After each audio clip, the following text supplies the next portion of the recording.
So, this is what it's like to be a contender, isn't it? You have to go through. I don't know, you know.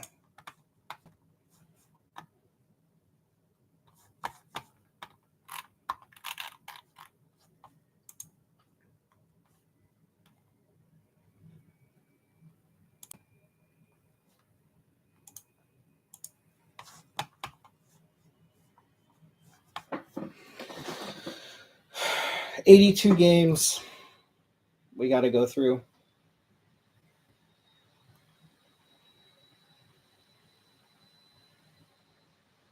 We got to go through 82 games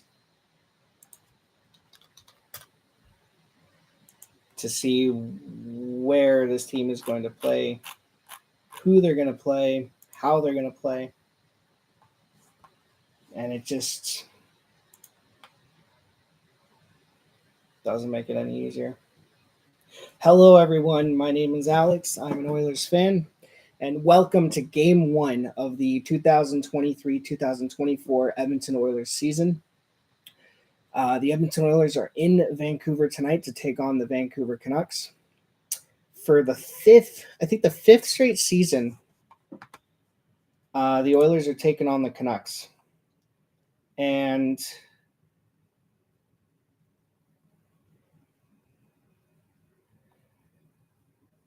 going back to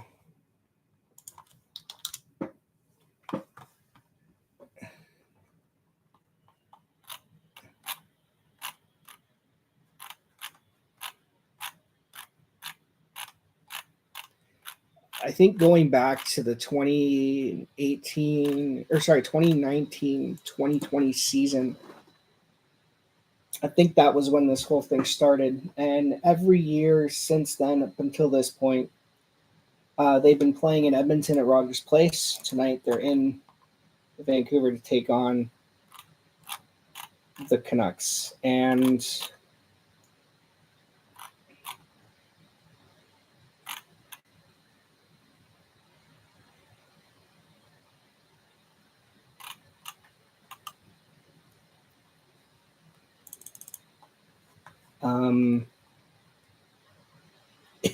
it's just, oh my God, it's so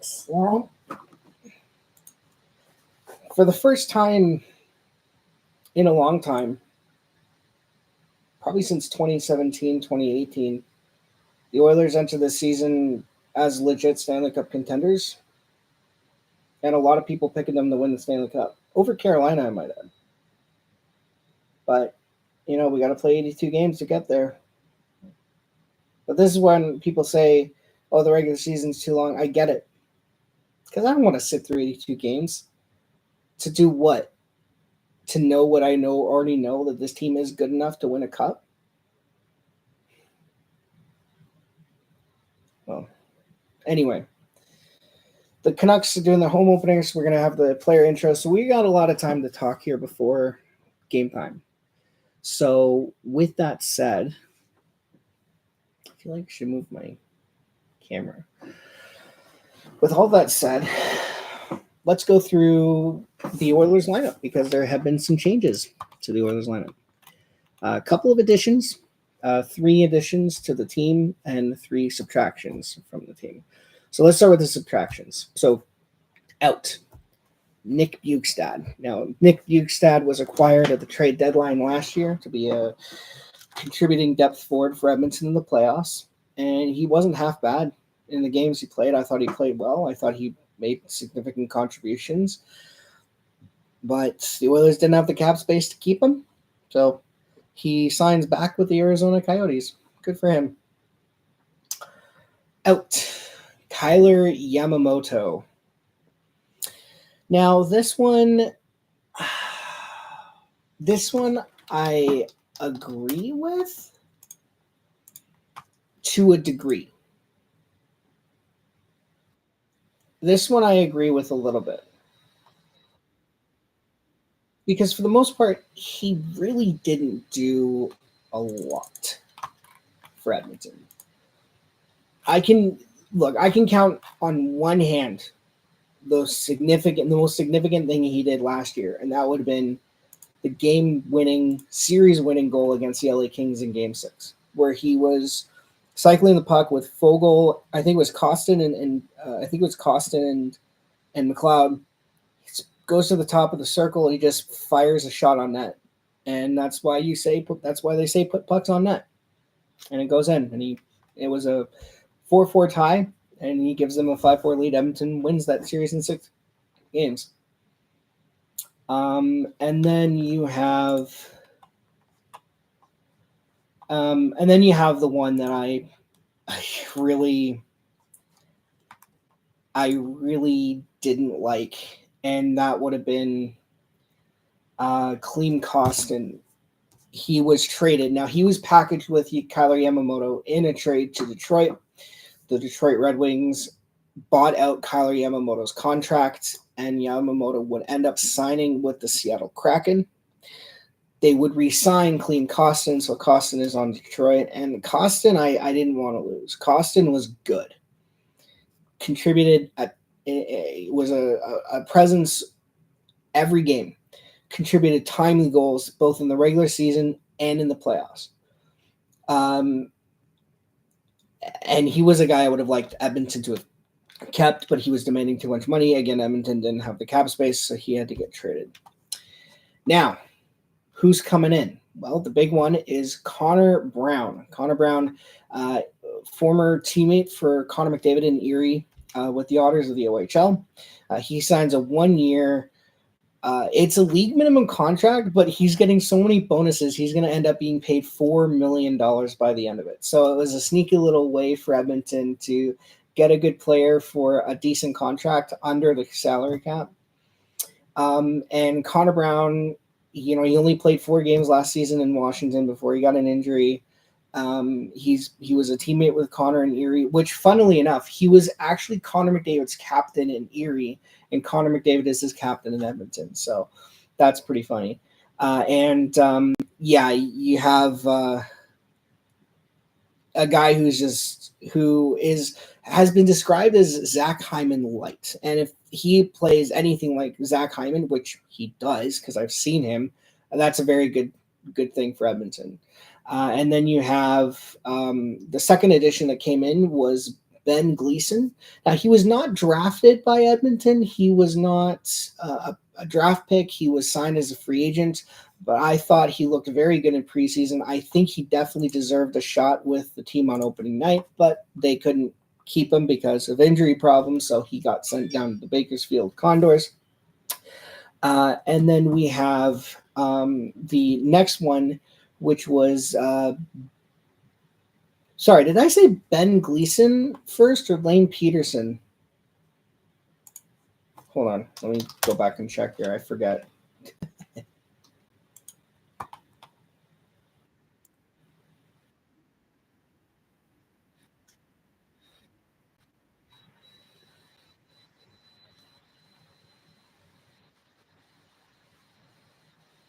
Yeah, so Ben Gleason, he was a defenseman. He was an offensive defenseman for Edmonton. There was a couple reasons why Edmonton didn't keep him, despite the fact that he outplayed both Philip Broberg and Vincent Desharnais in preseason. Number one, Edmonton's focused on a defensive game this year, and Gleason is not a defensive defenseman, and Vincent Desharnais is. So that's why Vinny got the nod over him. And then Philip Broberg is Edmonton just trying to justify that draft pick, I think. Philip Broberg had a meh preseason up until like the last 2 games. And I really think Edmonton is just trying to justify that draft pick from Ken Holland. And anyone who's watched my videos before knows that I think that the selection of Philip Broberg was a bad one. There's nothing wrong with the guy. There's nothing wrong with Philip. It's not his fault he was taken where he was, but he was not what Edmonton needed at the time.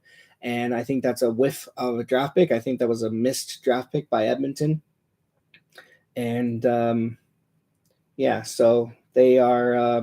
They're doing the passing of the torch to Quinn Hughes now. They're doing giving him the captaincy, which is kind of weird considering he's already worn a jersey with the C on it. But they got some guys there.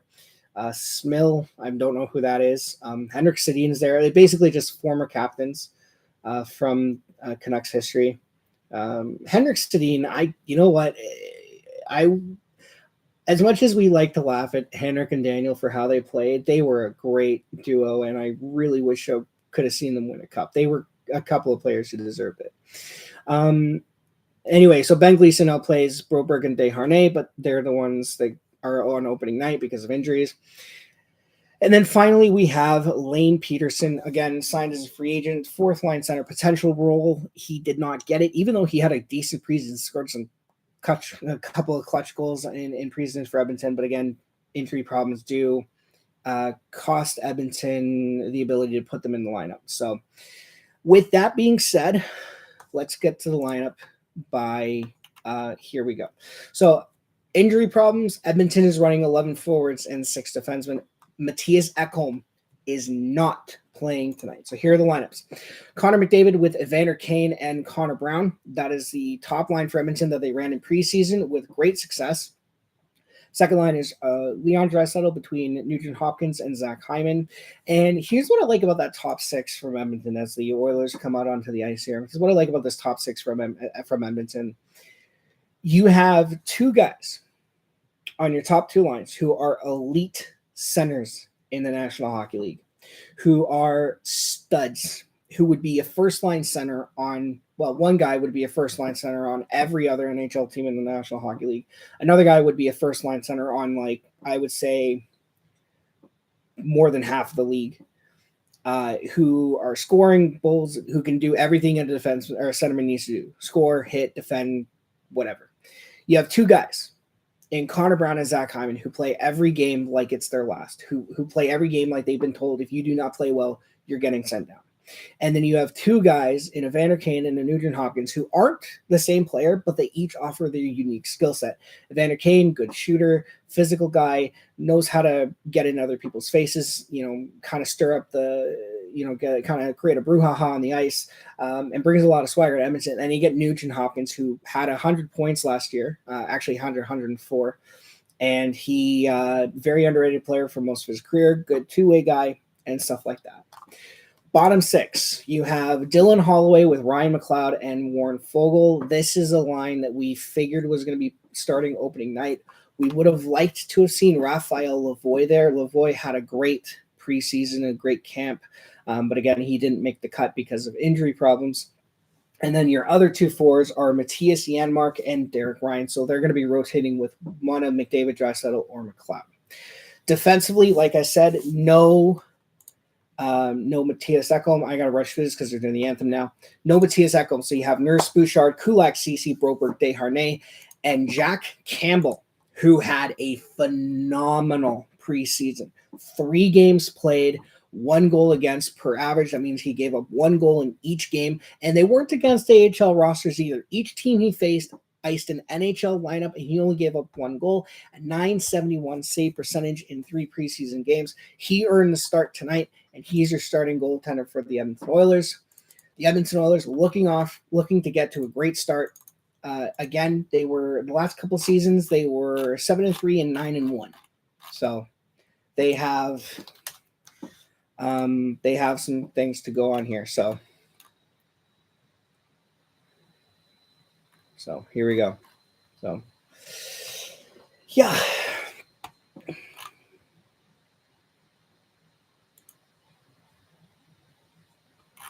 So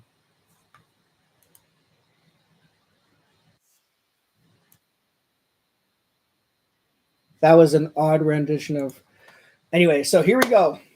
Game 1 of 82 for both of these teams. The Edmonton Oilers pegged as cup contenders, looking to have a strong start to the season. The Vancouver Canucks looking to have also a good start to get into the playoffs. Here we go, boys. So Jack Campbell is your starting goaltender for the Edmonton Oilers tonight. Last year, 21-9-4, 3.41 goals against average, and .888 save percentage, 1 shutout on the year against the Anaheim Ducks. I thought he had a strong end to the last season. Thatcher Demko, 14-14-4, 3.16 goals against average, and .901 save percentage, also with 1 shutout. So here we go, boys and girls, ladies and gentlemen, children of all ages. We have game time. Connor McDavid with Connor Brown and Evander Kane. Nurse and Bouchard are your starting. So here we go. And Connor's got some catching up to do. Austin Matthews had a hat trick. I know Connor's not focused on winning any awards. I think he's won all the individual awards he can. If he can sacrifice a few to do it, he will. So here we go. McDavid versus Miller. McDavid's going to win the opening faceoff. All right, here we go. Bouchard over to Connor Brown. And puck is going to get cleared, and we're going to have – it was going to go – I rolled in on Demko. McDavid already there with his speed.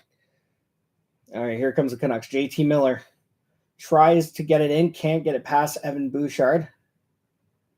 Or was that – no, it's Bouchard. Puck digging in the corner. Brock Besser. Back up top for a guy. I don't know who that is. Oh, yikes. All right, McDavid can't clear it out past Quinn Hughes. And was it hand pass? Looks like a hand pass. Quinn Hughes dropped his stick.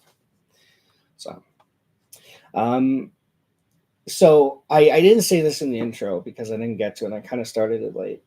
But so the mantra from this Oilers team since Game 6 versus Vegas has been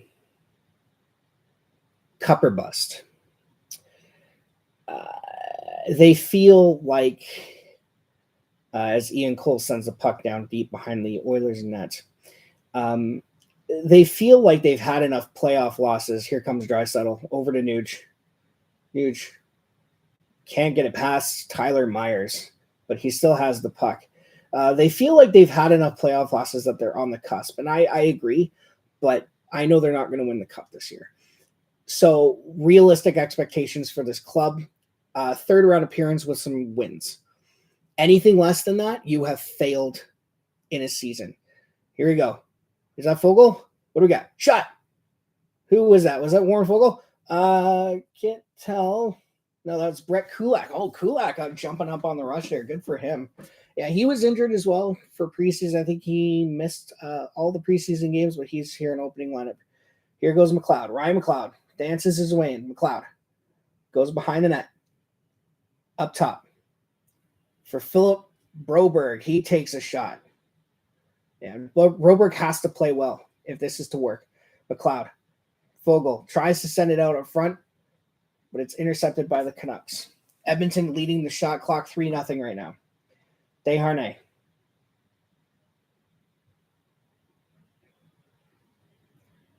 All right, Matthias Janmark wearing number 13 this year. This threw me off in preseason. I didn't know he changed his number. So I saw 13. I'm like, who's number 13? Puljujärvi's gone. Well, it was Matthias Janmark. So who's the centerman on this line? I guess it would be McDavid. No, it's Nuge. I'm keeping Nuge at center. Yeah, because Nuge can play center, so that makes sense. All right, Derek Ryan, Matthias Janmark, and Nugent Hopkins. Here comes the Canucks. Quinn Hughes. Nice defensive play. Where that was? Derek Ryan? I don't know. So the shots are actually 2-0 Evans. They took away one shot. All right. Besser behind the net. Can't get it out. Nugent Hopkins, he's going to send it down low. It's not going to be enough for icing. Tyler Myers is going to pick it up. Send it over to JT Miller. Well, the good news is that Edmonton's already doing better than they did last year. I think at this point last year, they were already down 1-0 off of a bad pass from Dylan Holloway, so that's good to know. Yeah. Oh, bad play. JT Miller, I think I might have jinxed him here. 97, shot, missed the net. Might have been deflected wide.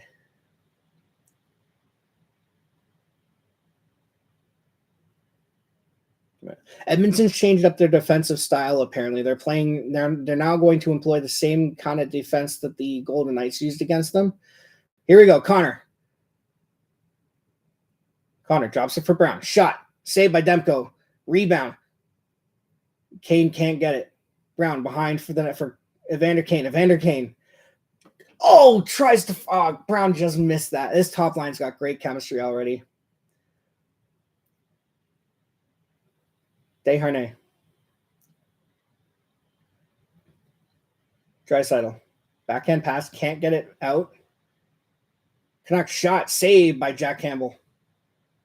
Another shot saved by Campbell. He didn't know where that one was. He actually looked behind him. That is not something I wanted to see this early on. He actually looked behind him thinking that beat him, but it did not.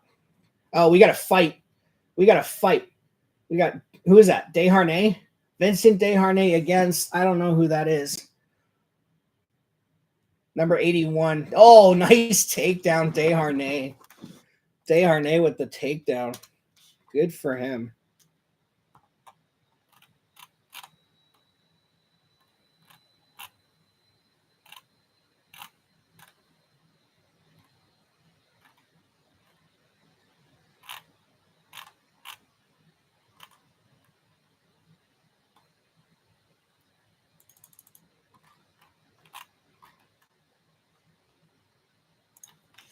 I don't know who that was that he was fighting. That was a good fight. I would say that was a number 81. Who's that? I don't know who that is. Oh, Dakota Joshua. Yeah, the guy. So in last year's home opener, actually, Jack Campbell laid him out. I think it was in the third period. It was in the first or the third period. Dakota Joshua. The Canucks dumped the puck into the Oilers zone, and Dakota Joshua went in to go and grab it. Jack Campbell came out and dumped him to the ice. So there's some history there between those two guys. But yeah, good to see Vincent Desharnais get into a scrap early on. And Desharnais needs to play well as well. I know that in the playoffs it was a little bit of a learning curve for him in particular because Canuck lost a stick, 5-on-4.5.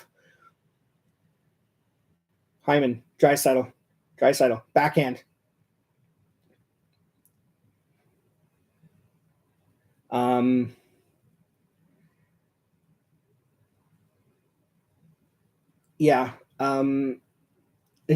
had a bit of a learning curve in the playoffs last year, especially against the Kings. Draisaitl stops up, tries to pass it over to Nuge.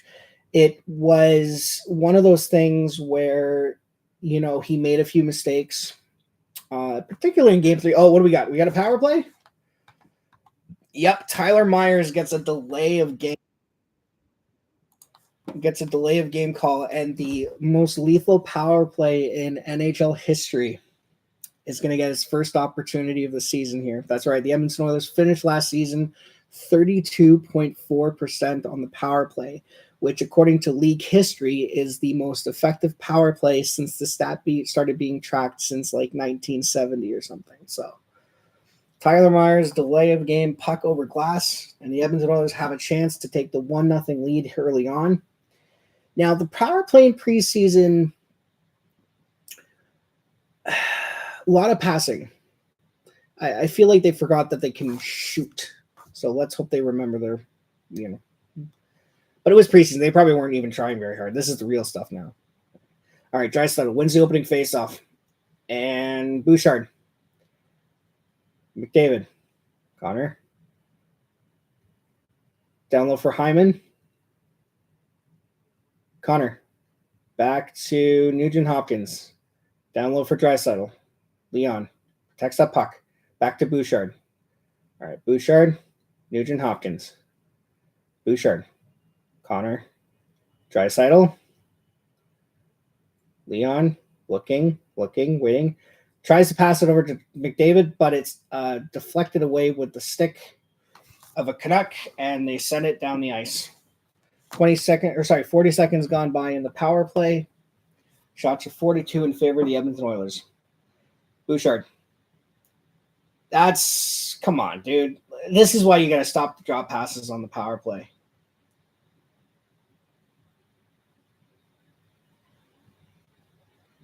All right, Draisaitl winds it up to McDavid.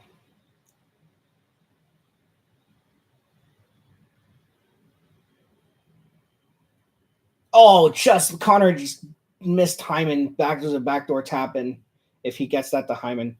Draisaitl. Over across. Connor. Back in front. Nuge. Can't get it to Draisaitl. McDavid. Come on, guys. You got to shoot it. Shoot it on net.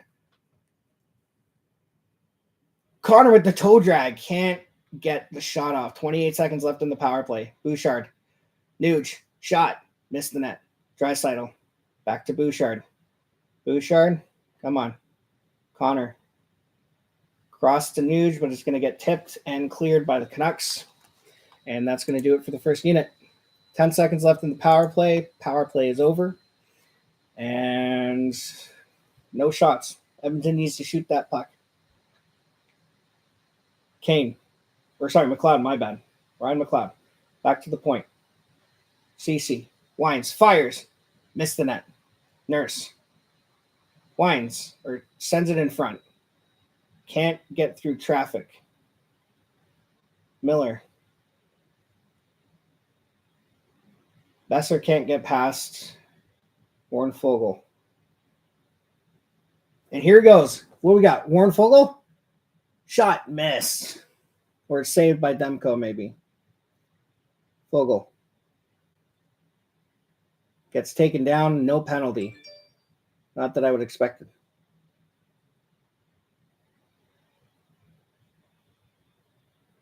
And according to the Oilers' Twitter, Vancouver gets the first goal of the game.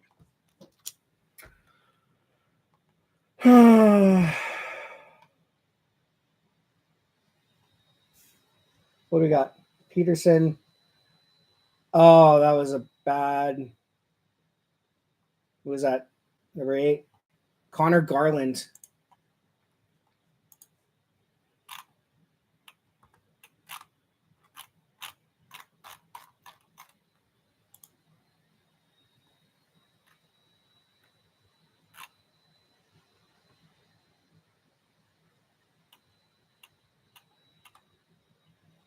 So what happened? Puck just bounced over.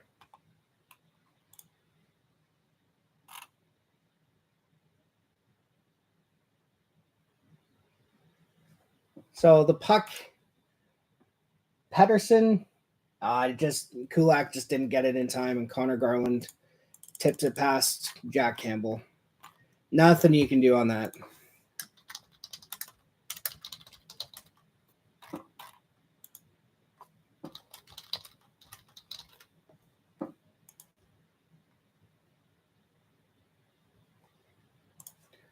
All right, so here we go. So Vancouver, oh, come on, guys. Derek Ryan. Kane.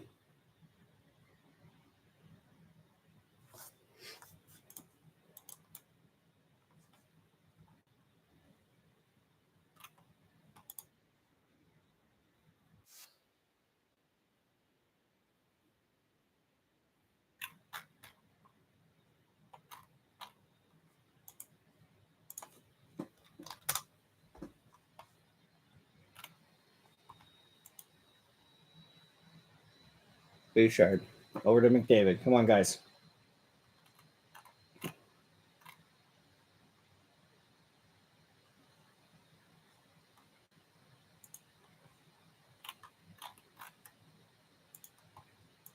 Of course, my stream is behind. Oh, God.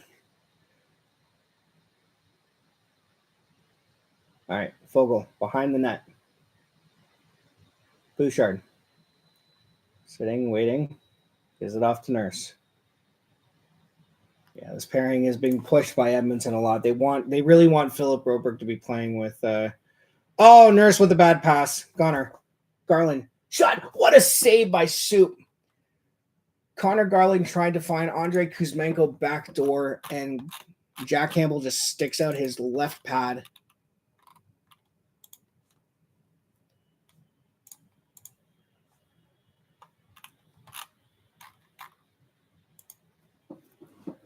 And we get our first commercial break.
Maple Leafs start new season with win over Canadiens and look different doing it. Yeah, they were down. Let's see, they were down 2-0.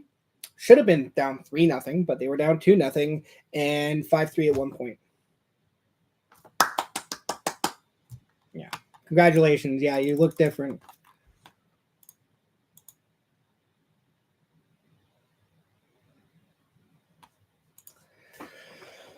Now I need McDavid to go out there and score a hat trick too to match Matthews tit for tat.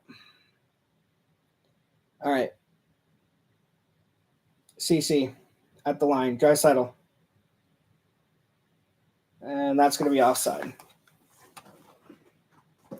Hello, Alex. How are you, man?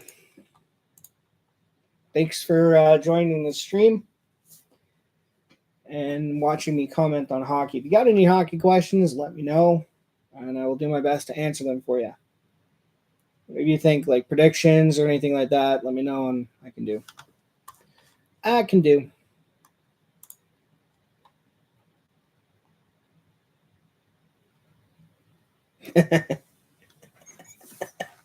That's hilarious.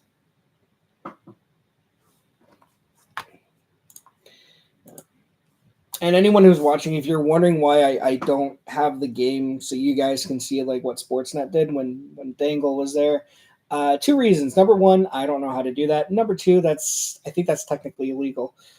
All right, here's number 21 for the Canucks. And it's going to be a penalty on Janmark, I think. I don't see a ref with his arm up, and no penalty. I thought that was going to be a penalty on T.S. Janmark. All right, Derek Ryan over to Draisaitl. Draisaitl finds, who is that? Dylan Holloway. Holloway shot saved by Dr. Demko. Yeah. If the Canucks are to have any hope of making the playoffs, they need Demko to they need him to play well. All right, shot from the point, blocked in front. That's going to be a high stick, and there it is.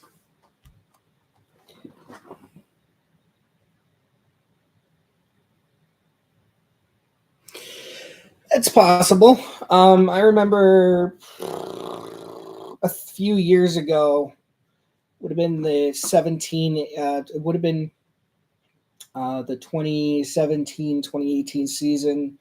They made some changes to, what like holding and interference and all that. And in preseason, you saw a lot of those being called. So, I mean, it's possible. But at the same time, the refs are already garbage enough as it is. So maybe we're just witnessing mid-season forms from refs, There was some ticky-tack calls, and even the Toronto-Montreal game, there was a couple of calls where, early on in the first period, Ryan Reeves hit a Montreal Canadiens defender. Should have been boarding. It was not called as such. It was a textbook boarding call, and it didn't get called because for whatever reason. So, yeah, you can expect a lot of that. So.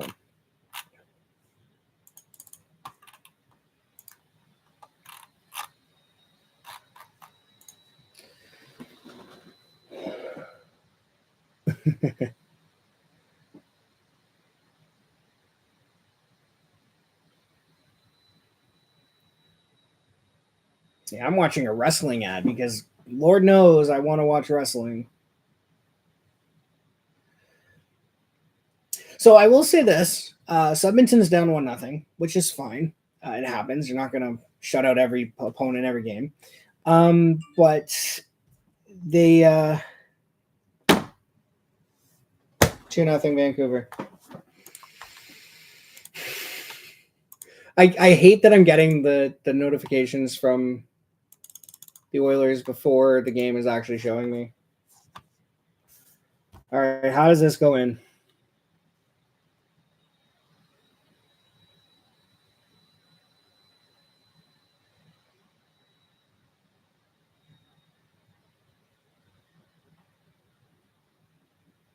Yeah, that's 2-0.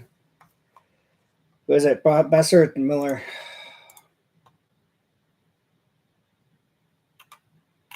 Yeah, Brock Besser.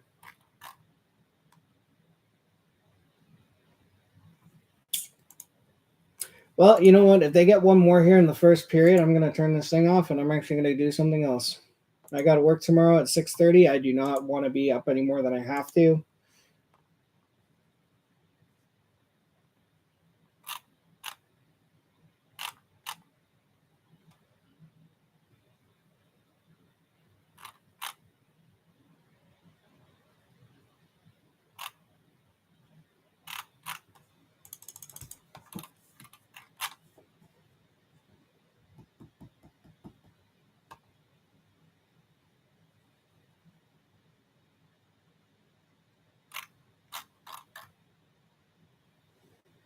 All right. I was going to say, despite the fact that Edmonton was losing 1-0, the Fogel-McLeod Holloway line has actually looked pretty good tonight. It's been Edmonton's. Well, the first two lines have been good.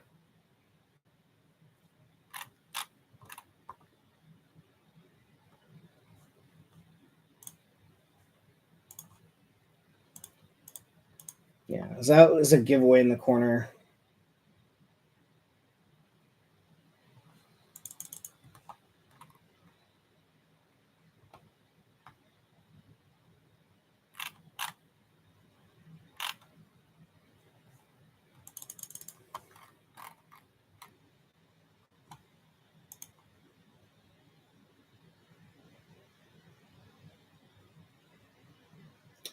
Oh, here we go.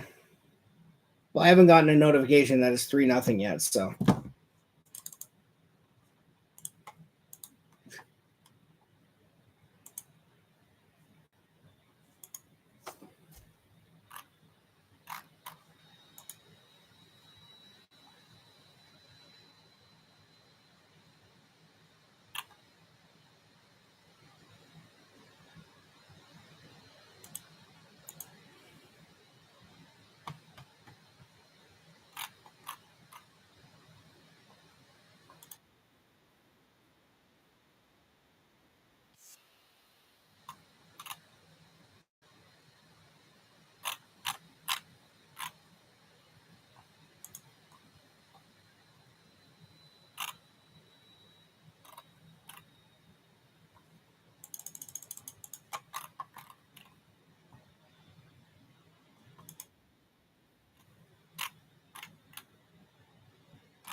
Oops.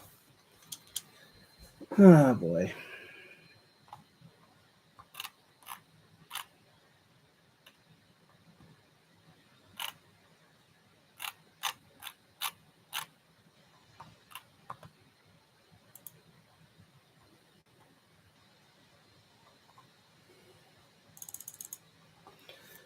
Oh, boy, oh, boy. What do we do?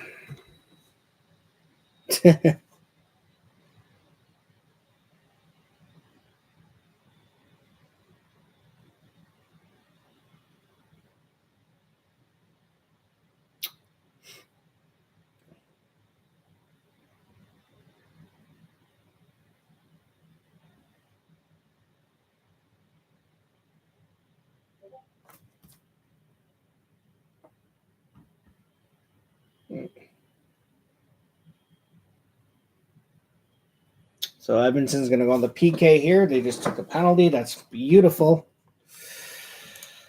Oh, dear Christ.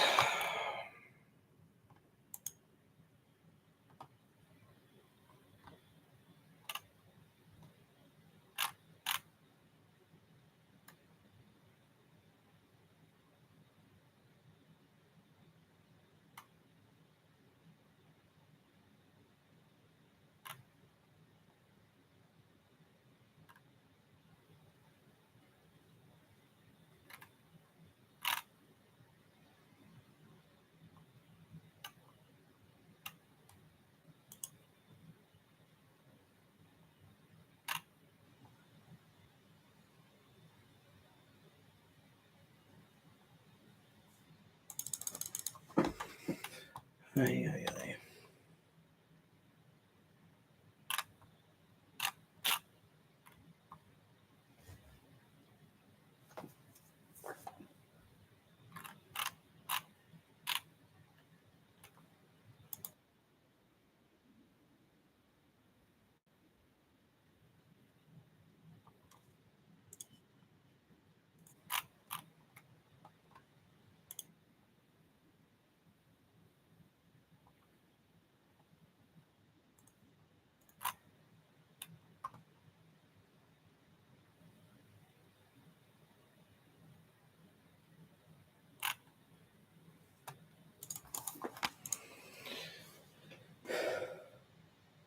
Yeah, not too bad, man. How are you?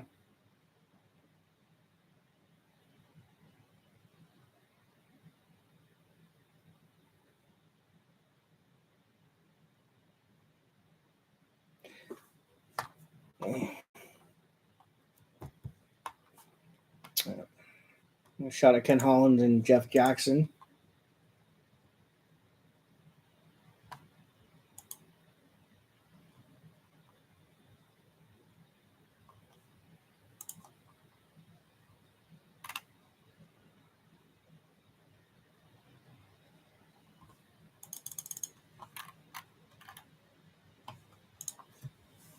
Yeah, I'm doing good. New season, new expectations that are currently not being met. All right, come on, guys. Let's do something here. Oh, yeah. Connor Brown and Nugent Hopkins on the PK. Brown over to Nuge. Yeah, it's go time. Yeah, I forgot. Edmonton took a penalty. So Edmonton's already 0 for 1 on their power plays. So, oh, here we go.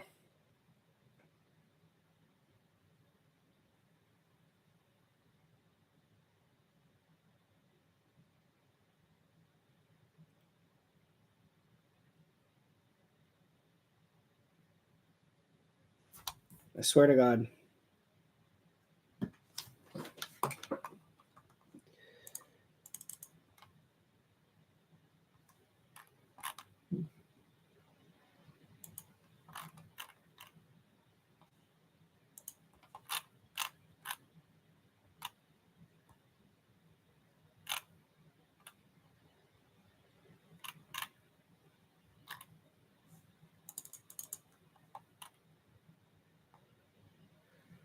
Blast from the point. Jack Campbell with the save, and he gets the rebound and swallows that up too.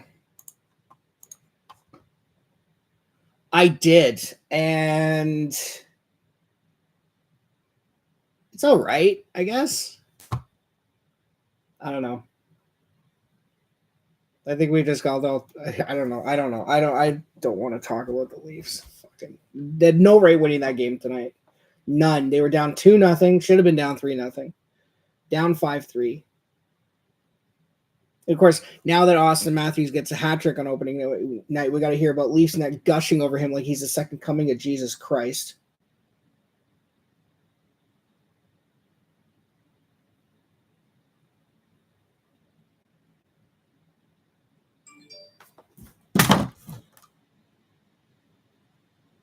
Okay, Edmonton's killed off the penalty.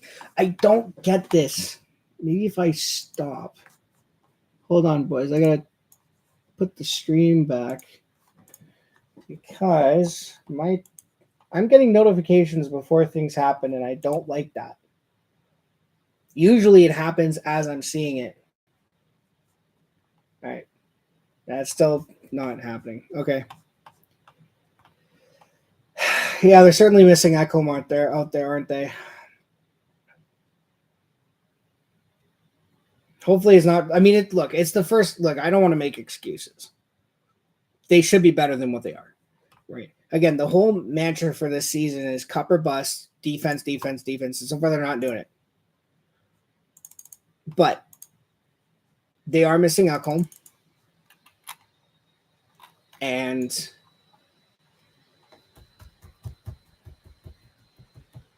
they need to get a goal here before the end of the first. If they are to fill me with any hope of winning this game, they need to get a goal here.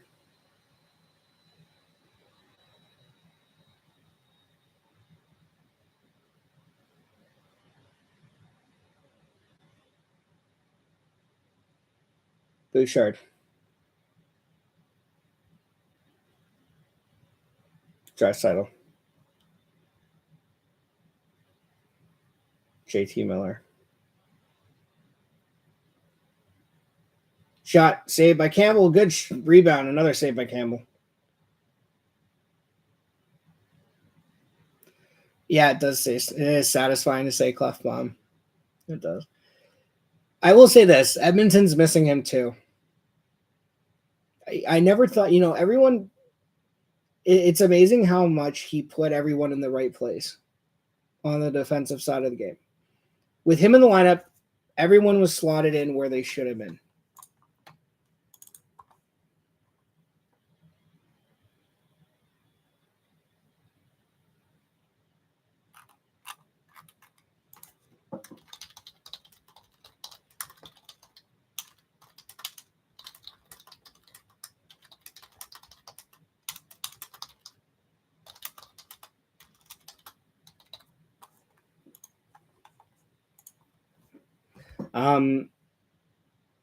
Edmonton's missing Clefbaum dearly, which is part of the reason why they went out to get Ekholm. Right. Can you imagine it? I know we like to play what ifs and all that, but could you imagine if Edmonton had both Clefbaum and Ekholm? Nurse would be on the third pair. Right? Like,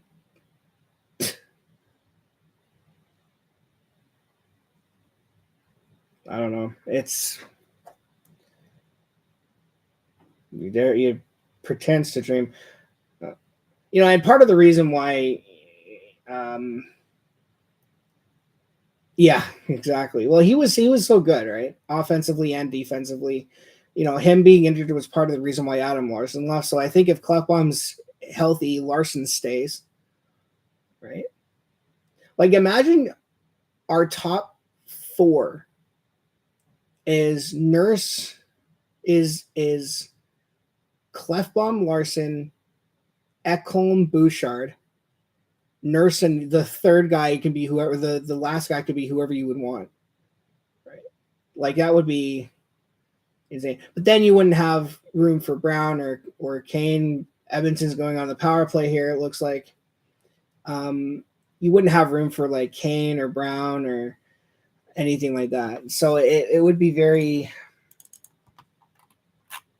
I don't know, it would be very interesting.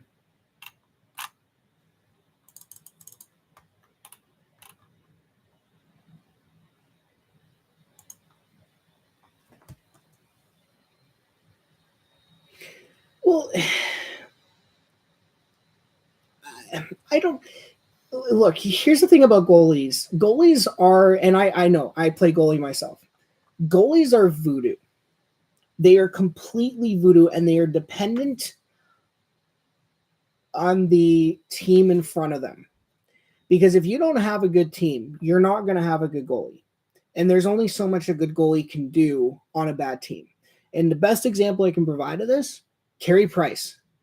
Carey Price for years was renowned to be one of the best goalies in the league. In fact, one year he won the MVP. He won the Hart Trophy as the league MVP because he was so good.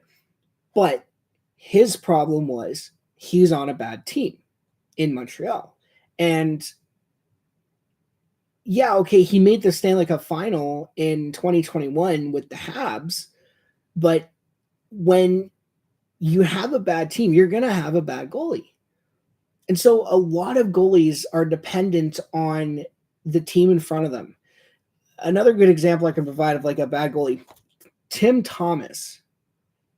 Tim Thomas was not a great goalie for the most part of his career, but when he went to a Boston team that knew how to play defense in their own zone, he turned into one of the best goalies in the world.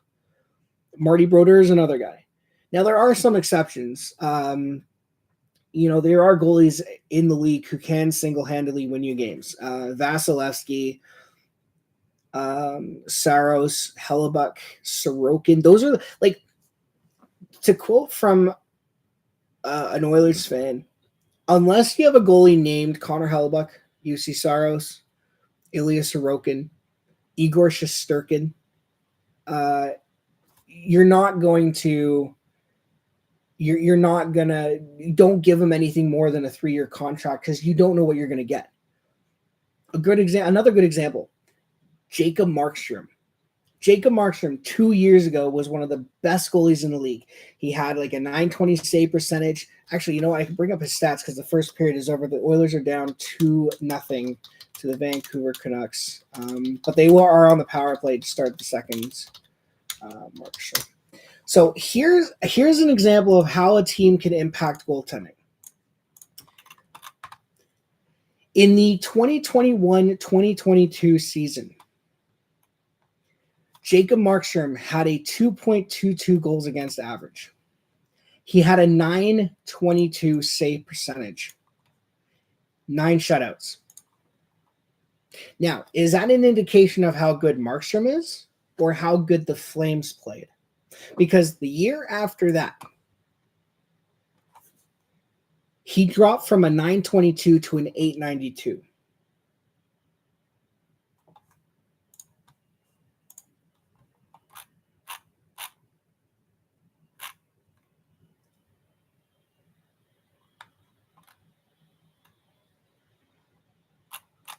Right? So again, the question is that an indication on how bad Markstrom is, or is it the team? Right? Could be a combination of both, right? But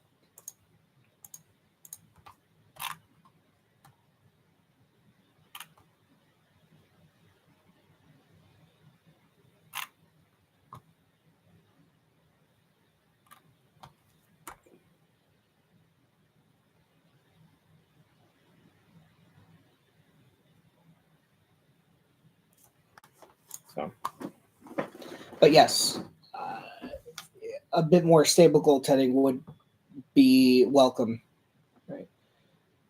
And here's the thing: the Edmonton Oilers don't even need elite goaltending. They don't need elite goaltending. They just need good enough.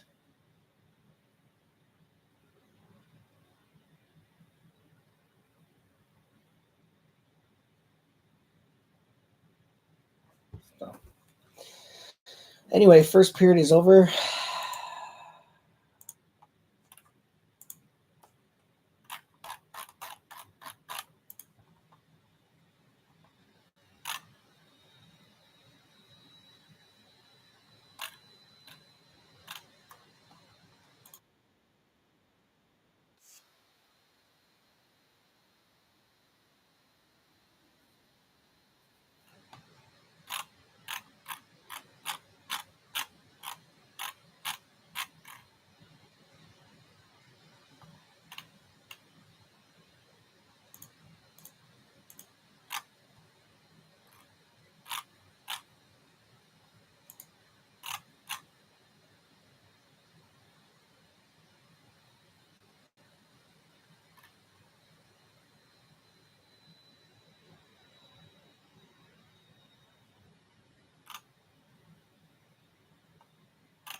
Yeah,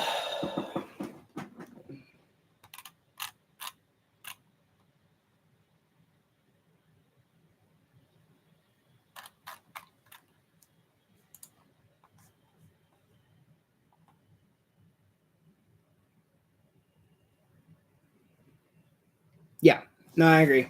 And apparently that's the focus of the group this season. They've changed their defensive structure, which so far it's not working. Yeah,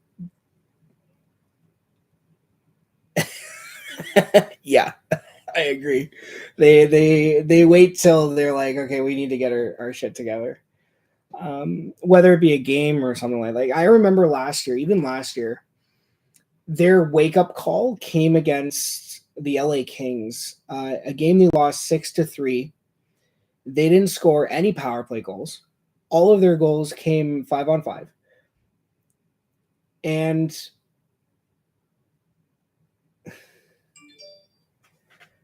for them that was their wake up call. That was the game that made them go, you know what, we are better than this and we need to be better. And after that, they would torch the league. And even after they got Ekholm, they went 18-2 and won their final 21 games. And of course, naturally, the one game I go to last year, they lost in regulation. It was one of the two losses they lost in regulation, which was 7-4 in Toronto. And even in that game, you saw evidence of their need to tighten up defensively. They were up 3-1 at one point. They were up 3-1. They were up 2-1 after one. They were up 3-1 early in the second period from Connor McDavid. And then, they give away the puck a couple times in their own end. And next thing you know, it's 5-3 Toronto. And I'm just sitting there going, well, shit. Right. So, yeah. But I agree. They don't show up until they decide, you know what, we're going to thing here. So the good news for them, though, is they're only down by 2. Right. So it's not like, and we saw last year in game 4, they came back from 3-0 down. The way I see it right now, they know that they can be better. They're probably going to be better. And I would say right now, they're probably going to come up flying in that second period. Drew, how are you, buddy? It's the way I would see it right now. But, we'll see what happens when they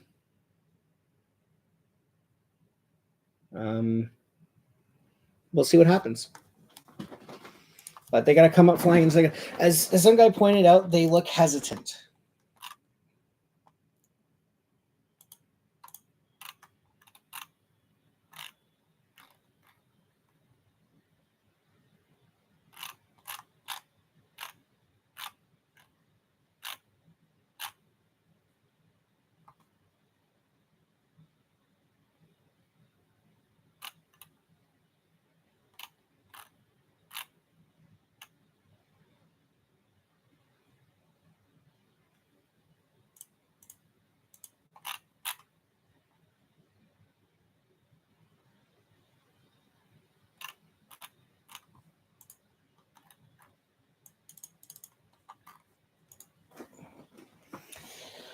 Any other questions for me you guys want to ask regarding hockey or Oilers statements?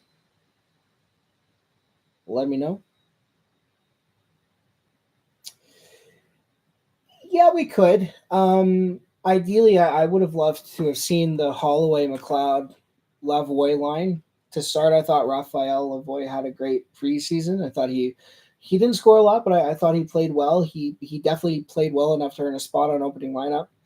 The problem is what's holding him back is Marcus Niemelainen is injured. And because Marcus Niemelainen is injured, the Edmonton Oilers couldn't send him down. According to the CBA, if a player is injured, you can't send them down to the minors to get them off your team. So they basically have to wait until Marcus is not injured and ready to be sent down. The problem is there were 3 guys who played well enough to earn a call-up from Edmonton: Peterson, Gleason, and Lavoie. Now, Edmonton is dead set on Matthias Janmark and potentially Adam Ernie and Philip Broberg. So you got 2 forwards and a defenseman who Edmonton should be calling up to play, and you have 2 forwards and a defenseman that the Oilers are keeping on board because because Ken Holland prefers experience over youth.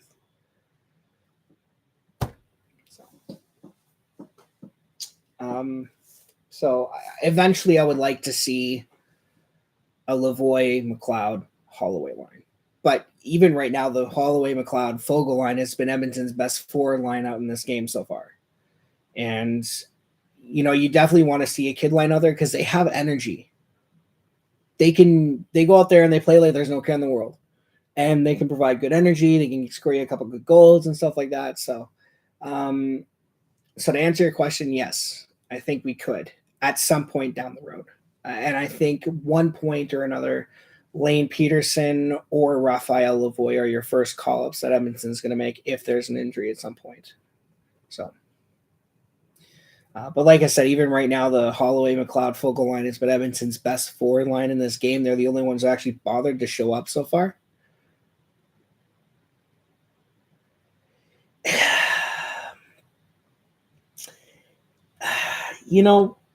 Here's the thing about that trade. I don't mind it. And hear me out on this. Hear me out on this. Connor McDavid and Leon Draisaitl and Nugent Hopkins have all replaced the offense that was lost from Taylor Hall.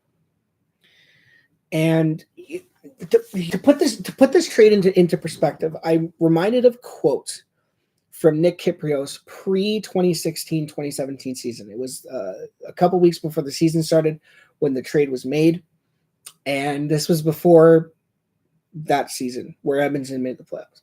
And he said, if Adam Larsson can come in, give you 20 to 25 minutes per night of solid defensive hockey, he will be more valuable to Edmonton than Taylor Hall's 60 points or whatever he scores in the season. And that was true. One of the things I liked about Adam Larsson was he reminded me a lot of Jason Smith, but with a smoother skating stride. Every time he was in a puck battle with someone, he may not have always won it, but he always made sure to give the business to the other player. The problem that Larsson had in Edmonton was the trade itself. Larsson was not a bad player for Edmonton. He was not a bad player. I can't think of any time he really made any major mistakes. But the problem is, and part of the reason why he left for Seattle is because he was always going to be tethered to Taylor Hall. It's because in some fans' eyes, it's his fault that he was the only piece being acquired for Taylor Hall. It's not Peter Chiarelli's fault. It's not the fault of the GM of the Devils at the time, who I don't know who that was. I don't know if they're still in position or not or whatever. But it was always Adam Larsson's fault that he got traded for Taylor Hall. And I think that's what set a lot of people off. And that was part of the reason why he left Edmonton. Another part of it is because his father died in Edmonton. And he, when someone dies, you get bad vibes and stuff like that. And that's understandable. And I respect his decision. I no ill will towards Adam Larsson whatsoever. It's his decision. He was a free agent, his choice. That doesn't matter. But part of the reason why he left it was because people said, oh, he was traded for Taylor Hall. It's his fault he got traded for Taylor Hall. And I just think that was unfair of him. I honestly did not mind what he did in Edmonton, what he brought. And like I said, Taylor Hall is a good player. He is skilled. He has talent. He has good stuff about him. I never really bought into the whole locker room cancer thing, but it's not hard to deny that he wasn't brought up the right way when he was a rookie with Edmonton. He was essentially given the keys to the city. He was roomed with other rookies. No one really put him on a leash and told him how to do things properly. And honestly, at the end of the day, when the second the Oilers drafted McDavid, it was pretty evident that McDavid was the new top dog in Edmonton and that anyone else was basically going to be gone. Now, that being said, when McDavid was injured in his rookie season, Taylor Hall and Leon Draisaitl were dynamite together. Absolutely incredible together as a pairing. And if the Oilers managed to hold on to Taylor Hall, can you imagine Taylor Hall on Edmonton's second line with Leon Draisaitl right now? And you know, another problem that I think a lot of people have is the fact that Taylor Hall won an MVP a couple years after the trade occurred. And what they tend to forget is that only happened because Edmonton missed the playoffs. If Edmonton didn't miss the playoffs, McDavid would have won it again. Right. So it's yeah. Those are my thoughts. Like I said, I didn't mind the trade when it happened. I understand the basis of the trade. The only thing I didn't like the trade is we didn't get more for Taylor Hall, and we should have gotten more. Get a draft pick. Even get David Severson or something. Don't just get one guy. Get a couple of pieces, because that's what Taylor Hall did. And don't forget, at the time of the trade, Taylor Hall was the third best left winger in the game, behind Alexander Ovechkin and Jamie Benn. If you looked at points by a left winger at the time of the trade, Taylor Hall was number 3 for points since his draft year. And I know a lot of people are going to go, and I know that, Ovechkin and Ben had been playing longer than Hall in that time span. But the fact that Taylor Hall was third in points by a left winger and being on the Oilers for 6 years, that speaks a lot about how good Taylor Hall was. So I understand the trade. I get why Edmonton did it. I think that they could have gotten more for him, but I don't mind what Adam Larson brought. And I feel like, I don't know. It's just like, and again, a part of the reason why Adam Larson left was because Klefbom was injured. I actually saw this the other day. This kind of, I didn't realize this at the time. I was actually at the game that Klefbom scored his final goal in the NHL, because for all intents and purposes, Klefbom is retired. He's too injured. He can't play. He's basically retired at this point. But the last game that Oscar Klefbom scored a goal in was February 2020 against the Toronto Maple Leafs. And I was at that game, and that was the game that McDavid did that ridiculous 4-on-4 goal against Morgan Riley. But yeah, I was at that game, and that was the last game Oscar Klefbom scored. So Adam Larson left for 3 reasons, essentially. Number 1, his best buddy, Klefbom, was injured, wasn't playing. His dad died in Edmonton. He didn't really want to be part of the city anymore. And number 3, fans were pissed at him for getting traded for Taylor Hall, when it's not really his fault. Anyway, second period is underway. Oh, Hyman got dumped there. I hope he's all right. Klefbom shot.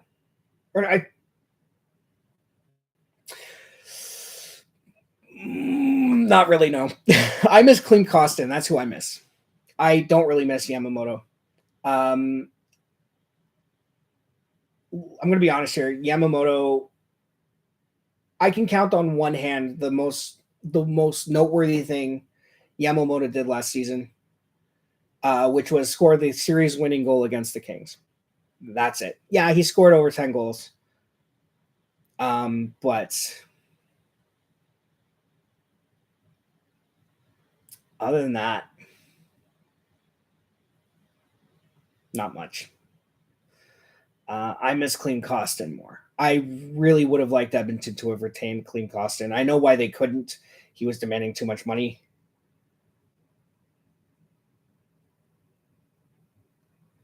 Come on, guys. I got to shoot it more. No, I don't miss Devin Shore at all. I don't miss Shore. at all. He, again, good depth forward for Edmonton, but replaceable. I don't miss Devon Shore.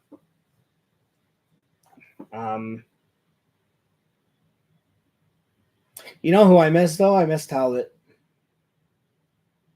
I really miss Cam. I was so pissed off when this fan base turned on him so quickly, especially after what he did in 2017. I really hated how the fan base just turned on him. He was a goalie who, look, plain and simple, he got overworked in 2016, 2017. He got overworked. Jonas Gustafsson couldn't get the job done as a backup. Laurent Brossoit was untested and barely played. And Talbot, I think, if I remember correctly, I think he started all but 9 games for Edmonton. Let's see here. Cam Talbot.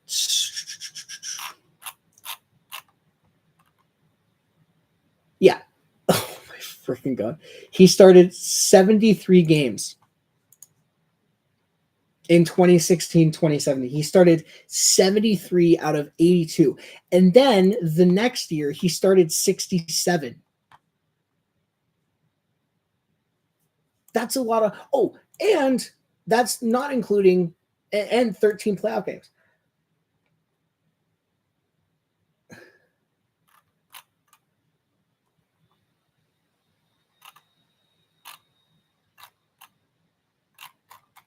So this dude, in 2 years, Cam Talbot played more hockey than I think any other goalie in the league. And he got burnt out, plain and simple. And it really pissed me off that this fan base turned on him so quickly. Now, granted, they had some merit to that, but you cannot tell me that him playing... What's the math here? 73 plus 16 plus 63. You cannot tell me that a guy playing 152 games in 2 years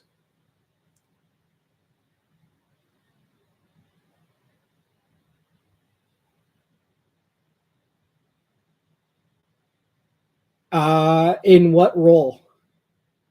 Because it better not be as GM. What? Yeah, no thanks. No, thank you. I do not want Kevin Lowe. No.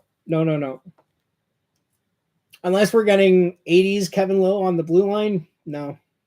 Yeah, okay, fine. Yeah, fair enough. Yeah, management Kevin Lowe, player Kevin Lowe, yes. Give me, you know what? Even just give me Craig McTavish without the bucket. Oh boy. 3-0 Vancouver. Ay. All right, here we go. This will be it right here.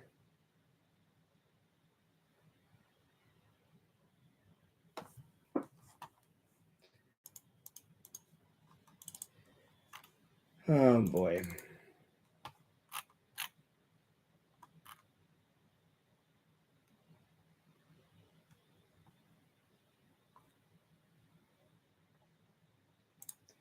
Yeah. And you know what? I can't.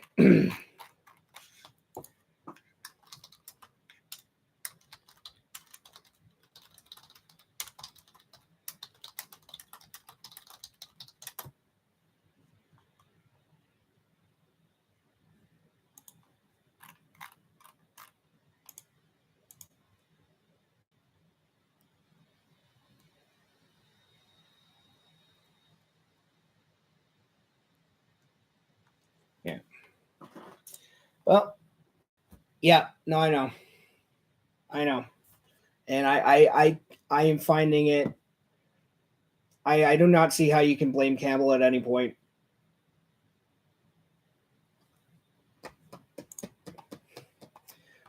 From Mark Spector, Oilers getting lit up here in Vancouver, 3-0 early second, and the team without a team with a mandate of limiting goals against is somewhere below porn at so end. Yep.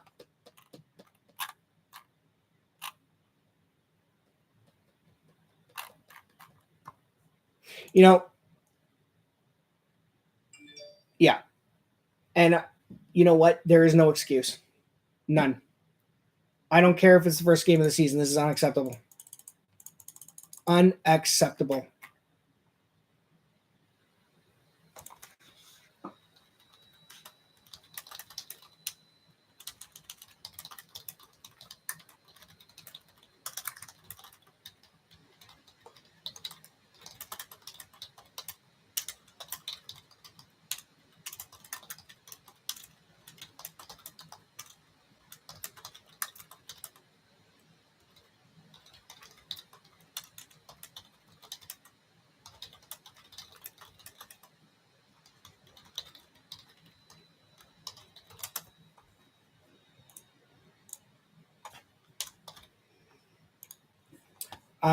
Yeah, this is unacceptable. Yeah, no, that's already happened.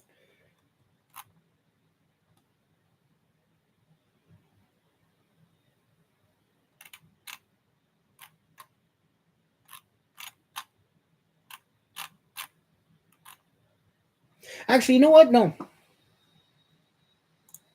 You know what? No, a lot of people are actually in agreement. This is not even on Campbell. Except for one guy. One guy's demanding Skinner be put in the net, but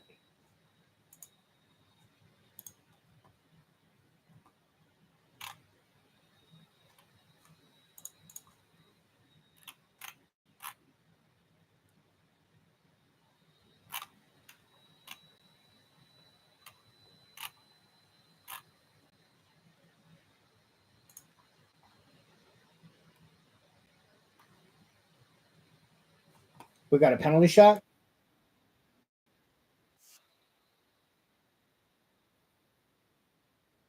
Nope. Edmonton to the PK.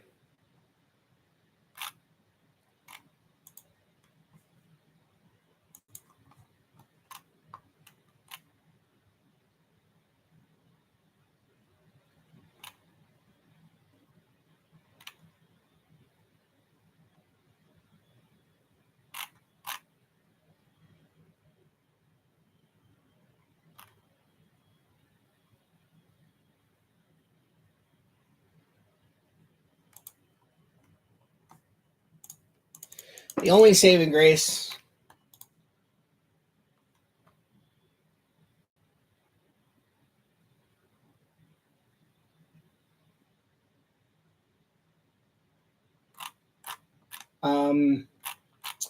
They were down 3-0 last year and won 6-3, but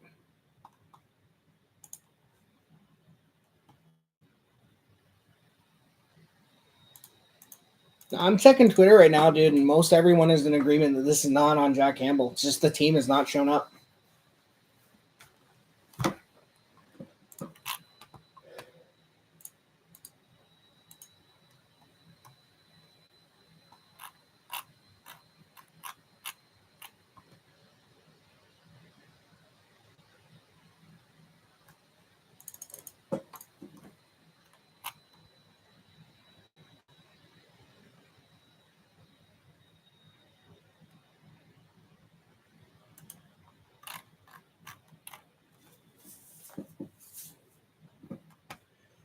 Oh boy, this is sad to watch, honestly. And you know what? I'm done making excuses for these guys. I'm done. First game of the season, I don't care. I can't even do that, no. First game of the season, I don't care. Hello, man. There is no excuse for this. This is pathetic. For a team, and I said this at the beginning, for the team whose mantra this season, ever since they got eliminated by Vegas, has been cup or bust, for a team whose dedication is goals against going down, this is unacceptable. No one is playing well right now, except for the third line.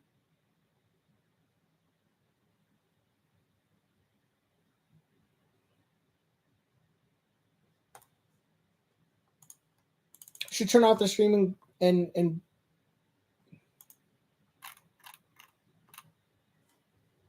I don't know. The only reason I'm still watching is because I want to see how bad this gets. I want to see if Vancouver puts up 5 on us, or I want to see if wow,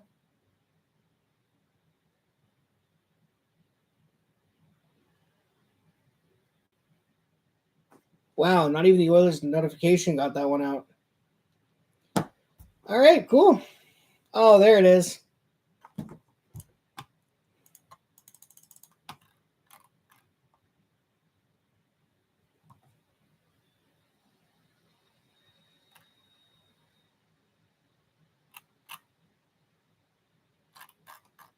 All right, Stuart Skinner's coming in.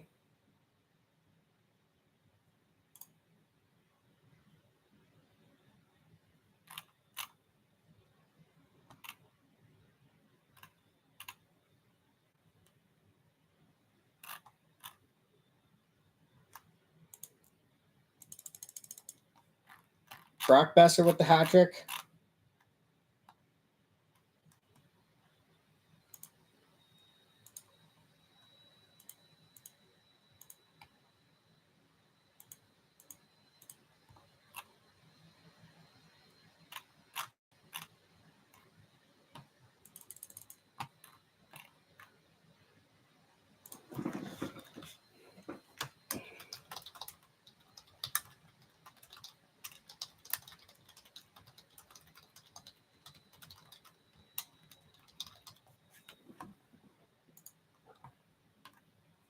Well, that's a game over. That is completely game. There's no way Edmonton's winning this game now, but that's okay. I'm still gonna watch because I did this too many times, and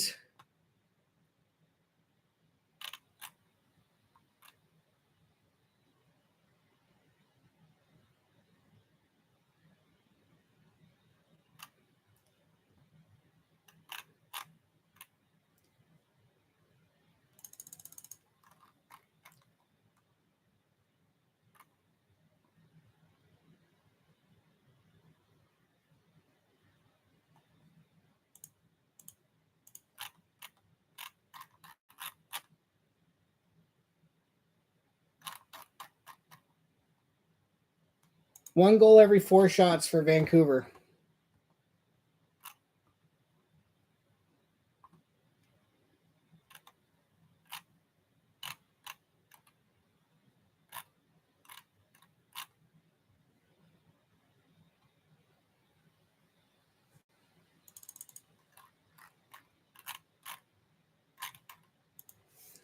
Well, no.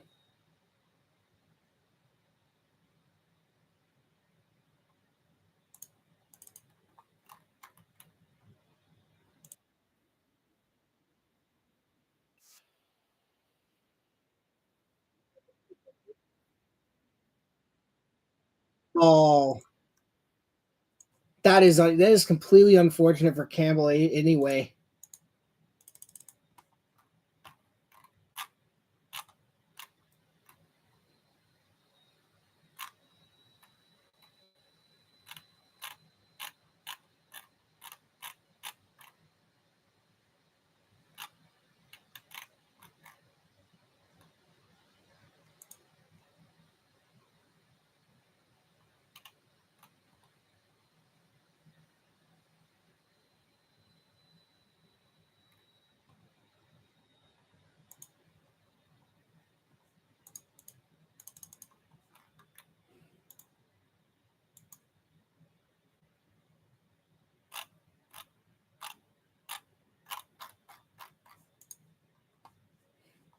Way to go, guys. Way to inspire any confidence that Jack Campbell had from preseason.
All right, Oilers on the power play.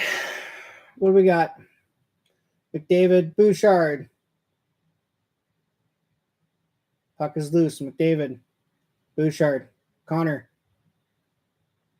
Draisaitl. Hey, Leon, what do you know?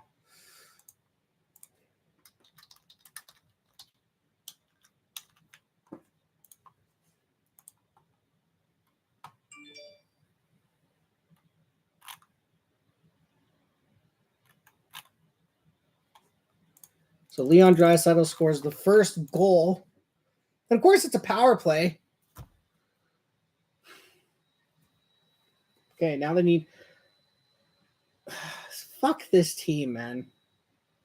Fuck this team. Now they're giving me hope. 3-0 leads in hockey are like can be erased easily now. Yeah, good job, guys. It only took you getting your starting goaltender pulled for you to show up.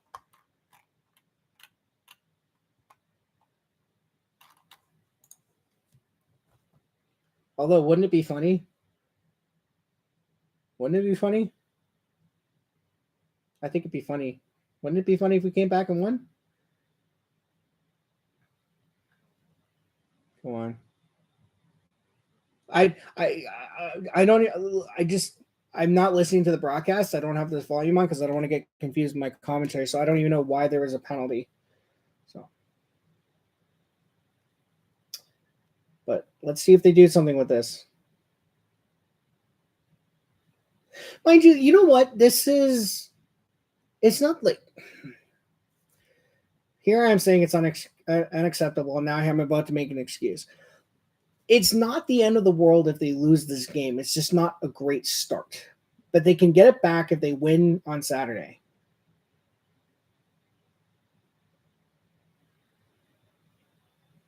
But yeah, Edmonton's definitely missing Ekholm right now. All right, Kane.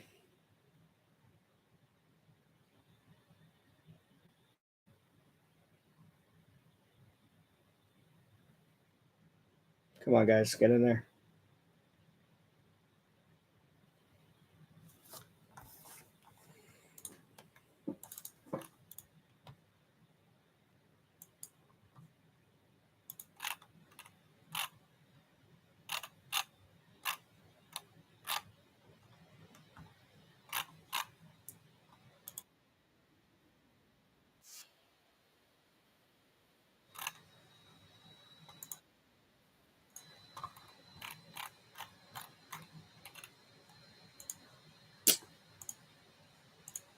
Yeah.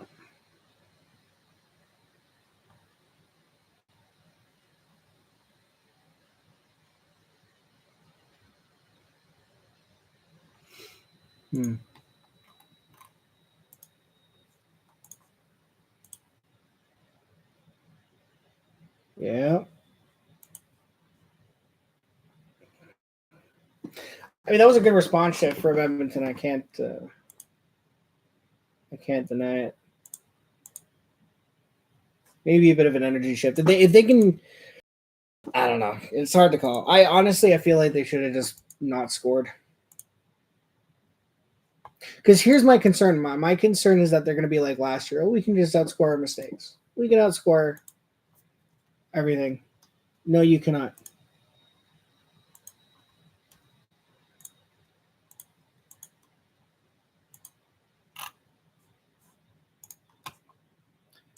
But we'll see what happens.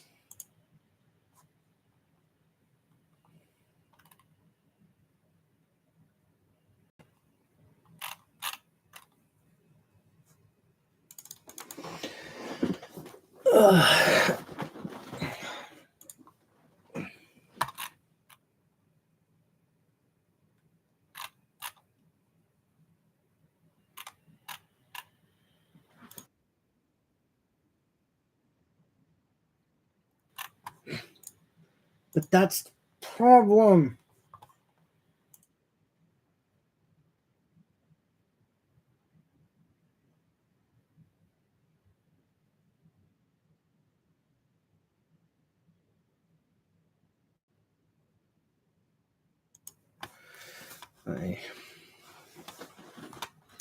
All right. The fact that the Oilers can come back from this pisses me off. I'm not going to deny it. We got another power play.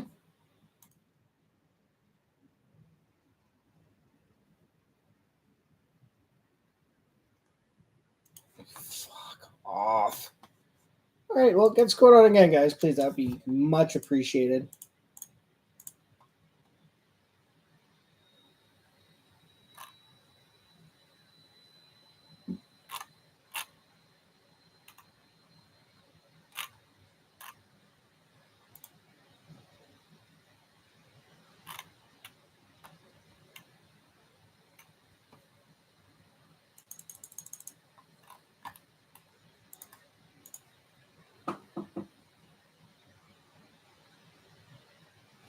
All right, Oilers on the penalty kill.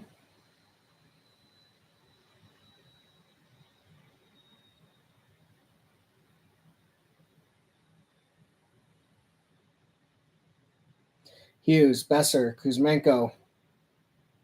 Taken out by Nurse. Janmark. Can't clear the friggin' puck. Get that shit. Oh, here we go.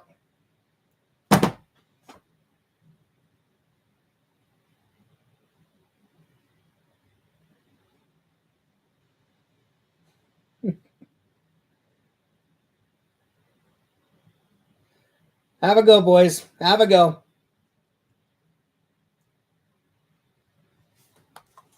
Yeah.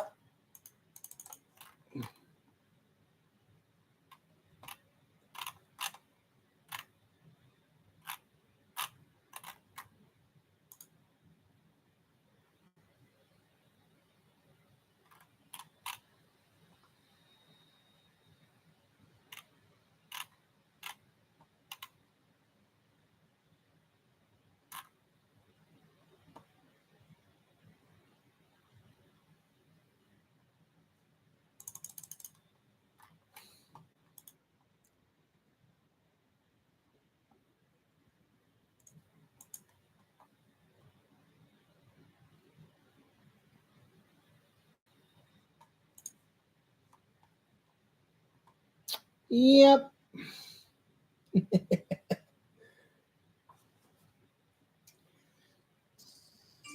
Honestly, get the stinker out of the way early, I guess.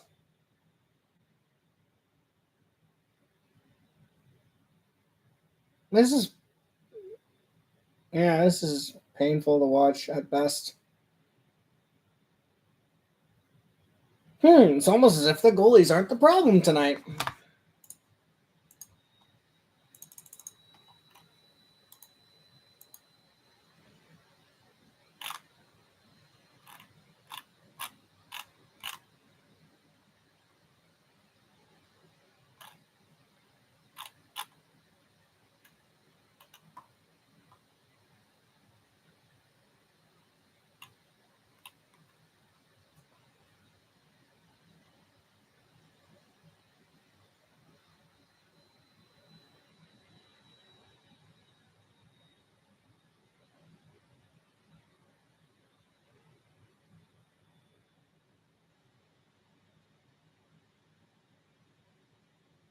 Oh no.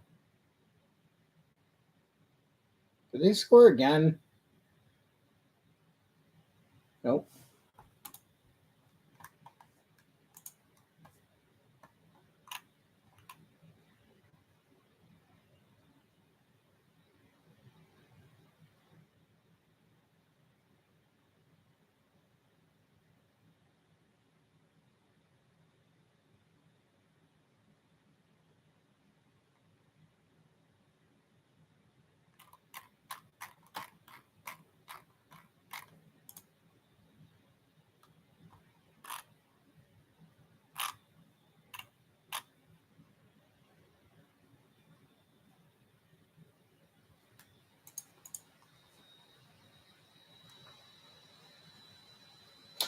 Biggest contract? It's either, I think it's the Rick DiPietro contract from New York.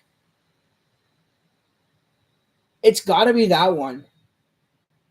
because that one was like a 15-year deal. Hold on. You know what? I'm not even going to look it up, but I'm going to say it's the Rick DiPietro one. Let me check here. Rick DiPietro. It was like poor guy too. Like it wasn't even a bad goalie, just a bad thing. All right, what happened here?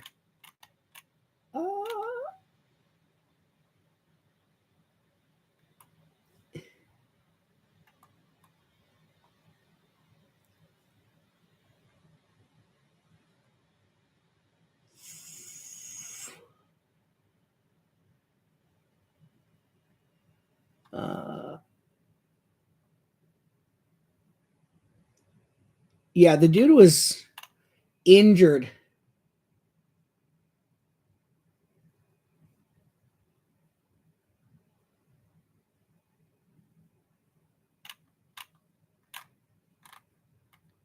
Okay, here, let's see if I can find it here.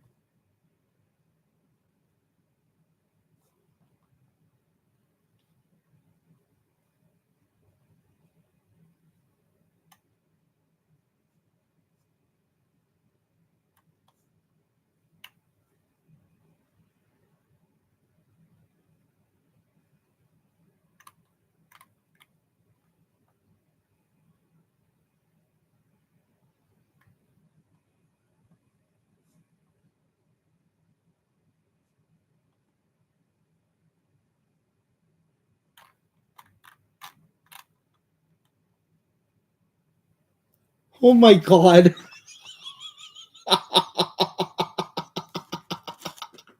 Okay. So in 2006,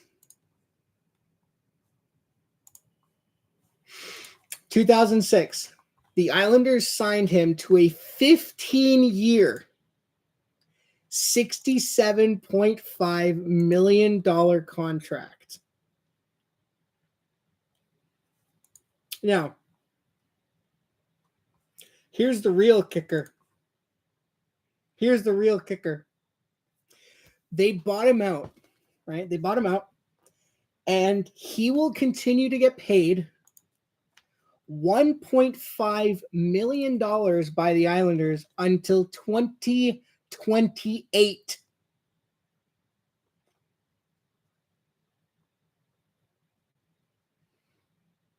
Yep.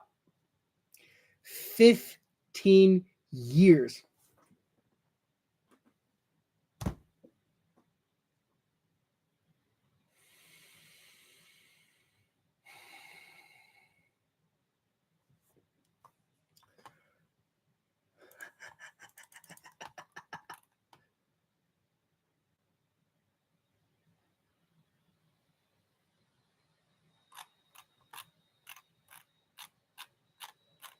For me, I think that's the biggest contract in history. I know that the Devils wanted to give Ilya Kovalchuk something ridiculous that the league said no to. But yeah, for me, I think that's the biggest one.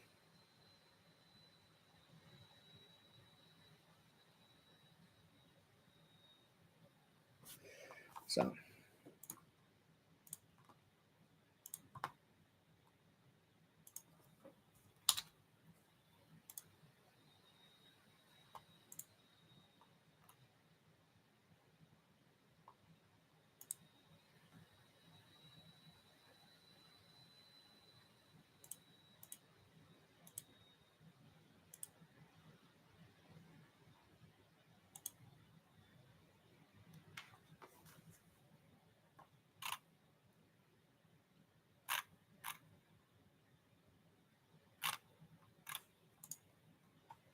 So, yeah, but I think that's the biggest contract. That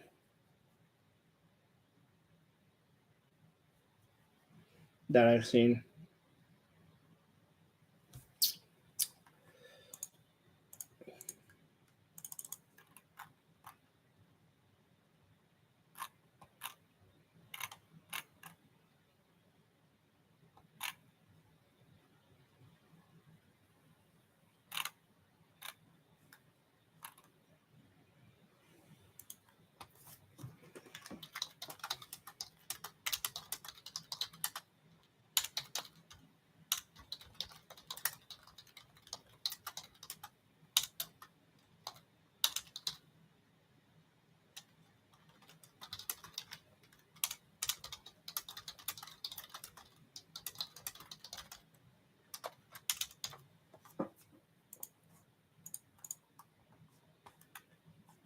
Oh, probably. Um,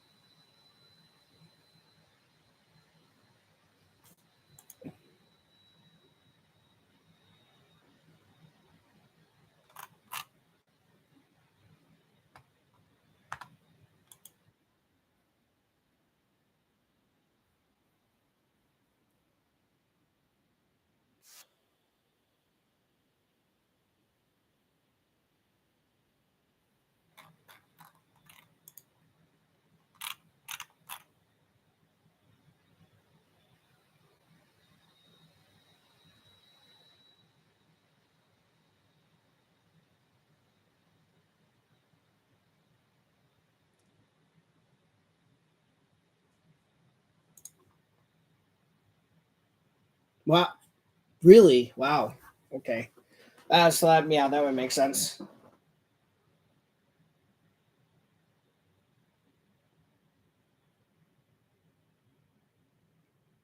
You know what? I can't believe that dude is only 73 goals away from breaking Gretzky's record. Like, that's insane.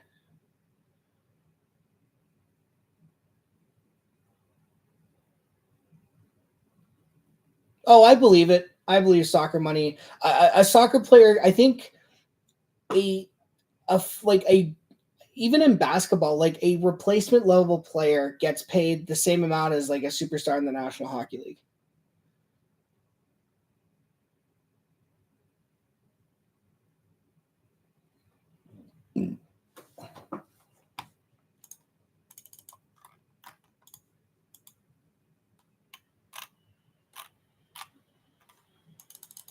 So,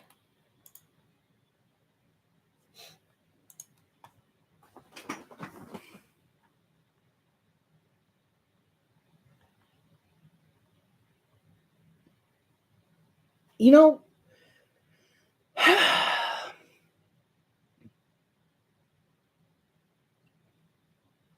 got to be kidding me. 2.2 billion and he rejected it. Like, how fucking greedy do you have to be? Honestly.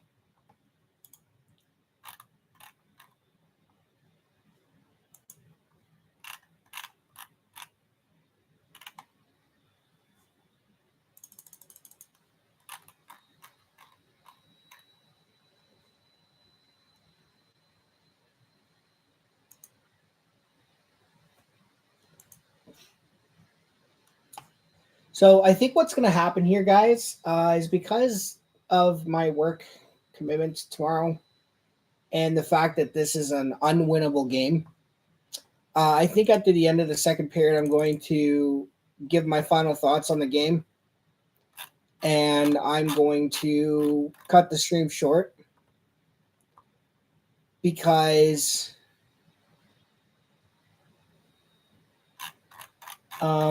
there's no point in watching. But that's okay. I will be back for Saturday's game for the Edmonton Oilers home opener. Hopefully, they play better. So I mean, you still got me in it for another 90 seconds. So. Oh,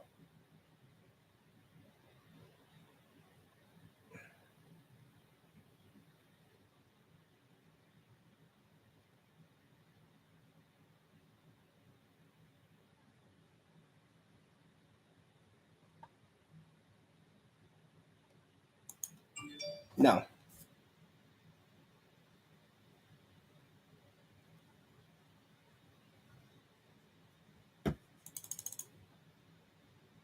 Yeah, no La Bamba tonight, boys.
And it's going to be an ice and call against the Oilers.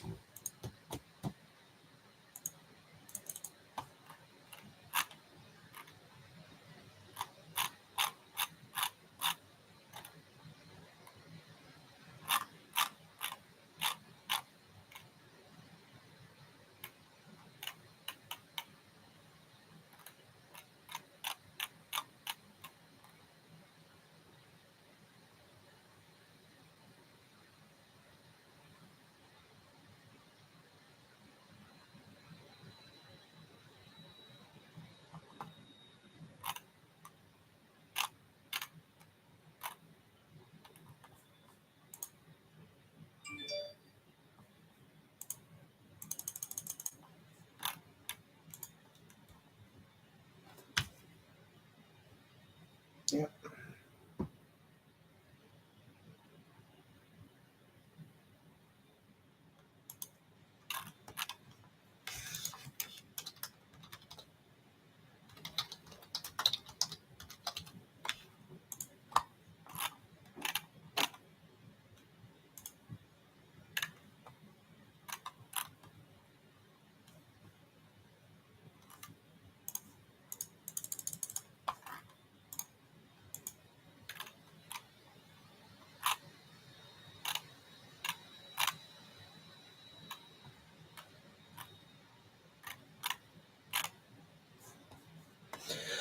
All right, guys. So that is going to be it for me for this one. The Edmonton Oilers are down 5-1 after 2. Who knows what the final score will be? I will be back on Saturday night for Edmonton's home opener. Hopefully they will be better, and hopefully they will come up better, and hopefully they'll win. So with that said, thank you guys so much for watching. I will see you guys later on Saturday night for Edmonton's home opener against Vancouver Canucks. Bye-bye.